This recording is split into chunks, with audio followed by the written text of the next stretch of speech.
Texting. What was once an alternative form of communication is now a main method of exchanging information, especially among our generation. Teenagers just cannot relate to a life without texting. There are no limits, it's out of control. Even sitting behind the wheel of a car is not a good enough reason to put the phones away. I do text and drive because I'm a good driver and I don't get easily distracted from the road. Text and drive sometimes, but I try to just do it when I'm stopped at a red light or something. I text and drive because when I'm texting people, I expect them to text me right back. According to KeepTheDrive.com, reaching for a phone increases crash risk by 9 times and decreases your reaction time to as slow as a senior citizen.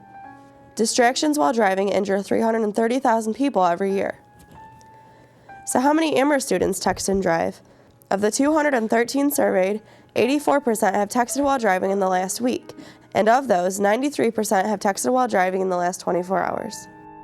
We wanted to find out how distracting texting and driving really is. So we set up a closed driving course and asked students to drive through it twice, once while not texting, and the second time while texting a simple message. The results are obvious. On average, the students drove the course nearly 12 seconds slower while texting. That's a 33% change. All 4 students noticed drastic changes in their times and driving abilities. Adrian, how did you think your times compared between the texting with and without driving? I thought I did real good on the one without, and then on the texting I was kind of a lot slower. I definitely did better not texting. It was a lot harder with texting, like on the turns and stuff. I actually almost kind of went off, but it was a lot harder. Yeah, I didn't even get to finish my text. So how distracted are students when they text and drive? We asked the students to drive around a third time while texting. This time, we threw a water balloon at the passenger side window to see if they were aware of their surroundings. What was it? Did they even see what hit them? We threw a water balloon at you. Have you any idea what color that water balloon was? I don't know. I just saw the splash. I didn't even know you guys threw something at me. I thought I hit a cone when I heard that sound. No, I didn't even know where it came from. No, not at all. That really scared me, not gonna lie. What can that tell you about obstacles while you're texting? Put your phone away and don't ever text while you're driving. What was that? Because I didn't know what hit me. I thought it was a bird at first. Despite the statistics and despite the warnings, texting and driving continues to soar among all drivers, not just teens.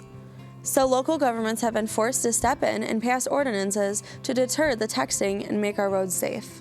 Cities such as North Olmsted and Cleveland already have strict ordinances in place. If an officer sees a person who is texting while they are driving, they can stop that individual and write them a traffic citation at that time. On a first offense, it's a $100 ticket. Second offense is $250. If you're caught, God forbid, on a third time, it's a $500 fine. Currently, the City of Amherst does not have a specific ordinance in place to punish drivers who text. But they are not alone. We contacted 9 surrounding cities, none of which restricted texting behind the wheel. However, Amherst does have a full-time and attention ordinance that can include texting. No person shall operate a vehicle without giving his full time and attention to the operation of such vehicle.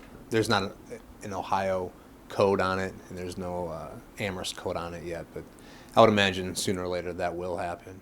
Cleveland's Director of Public Safety, Martin Flask, agrees and believes that a state law would bring consistency to texting and driving guidelines across the state. This is something that should be done to state level rather than individual communities enacting legislation. It causes confusion for the drivers. If you go from one community that has a ban to one that doesn't, you lose sense of what's appropriate and what's not. And state lawmakers are listening. Representative Terry Boos told us that the wheels of change are in motion. Currently there is no state issue, but there is, certain cities do have it. Hopefully within the next 2 years we'll have a state bill that will cover all the cities in the whole area of the state. We know the dangers of texting and driving. We know the financial penalties, yet we still text and drive.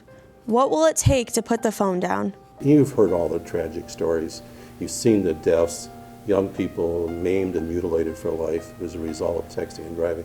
When you see it, when you understand it, I think that's the biggest solution. So who bears the ultimate responsibility to prevent texting and driving?